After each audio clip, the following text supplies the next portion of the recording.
Welcome back, leather crafters. Today we're going to cover an essential leather crafting skill, punching holes in leather for hand sewing. This is part one in a series dedicated to learning the skills and tools to produce beautiful, professional looking sewing lines, which is crucial for achieving strong, even stitches in your leather projects. So let's go. To punch holes in leather, you'll need the right tools. Here are some of the most commonly used. An awl, a pointed tool used to create small guide holes for stitching. These come in several different shapes. Pricking irons or diamond chisels, fork-like tools that mark or puncture the leather. Hand punches, a single or multi-size hole punch that removes leather when used. A mallet or maul, used to drive chisels or irons through the leather. Wing divider or stitching groover, this is used to scribe or cut the lines your punches will follow. A cutting mat or scrap leather to protect your work surface while punching. Polishing compound and beeswax. These are optional and we'll get into how to use them later. And not pictured here but useful tools include a drill or Dremel tool, used for thick leathers where manual tools struggle, and a hand press, a manual machine used to reduce arm wear and increase consistency. Use a wing divider or stitching groover to score a straight line and evenly spaced stitch line. The standard distance from the edge is typically an eighth to a quarter of an inch depending on the thickness of the leather. However, this multifunctional tool can mark distances far wider. Just remember, the thicker the leather, the more room you want to stay consistent. Alternately, you could use a ruler and awl to score, but round edges may present difficulties.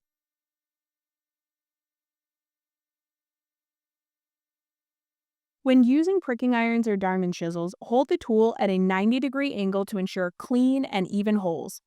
Start at one end of your stitch line and lightly tap the iron to mark or strike firmly to drive the chisel through the leather.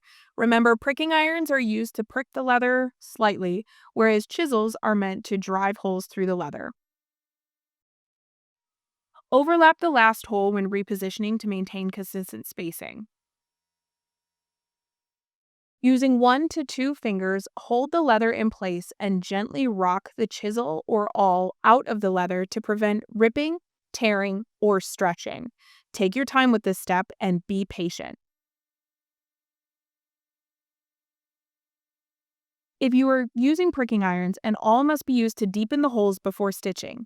Push the awl through the pre-marked holes, ensuring the exit is aligned on the backside. Depending on the shape of your awl, make sure to keep it oriented in the same direction to create a consistent stitch line. Select the appropriate hole size based on the thickness of your thread or laces. We'll go over this in a future video, so make sure to subscribe and turn on notifications. Use chisels or pricking irons to mark your holes, then apply steady, even pressure to avoid misshaped holes.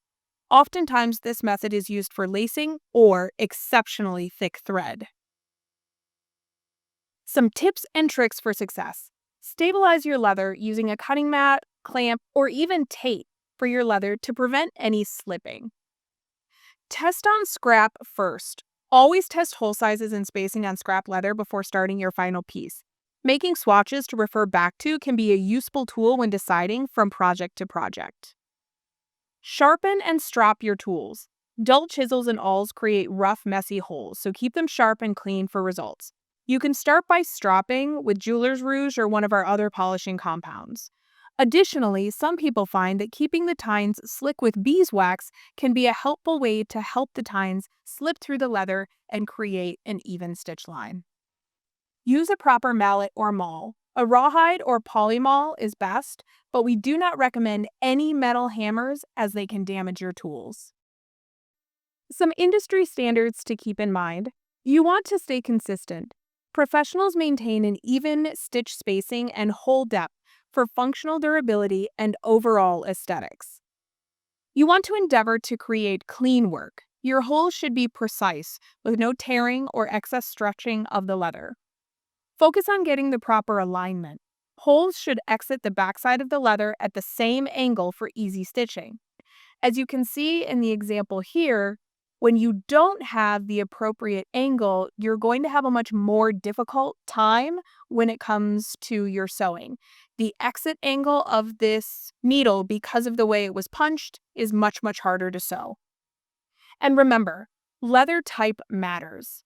Softer leathers may require different tools than thicker vegetable tan leathers, so choosing the appropriate tool for the project is going to be important to get the stitch line that you're looking for. Punching holes in leather is a foundational skill in leather crafting, and mastering the right tools and techniques ensures a strong, professional-looking stitch. By following these best practices, you'll create durable, high-quality leather goods that stand the test of time. Thanks for joining us today in part 1 of our How to Hand Stitch in Leather series. Make sure to like, follow, and turn on notifications to get reminded when our new videos come out. And as always, happy crafting!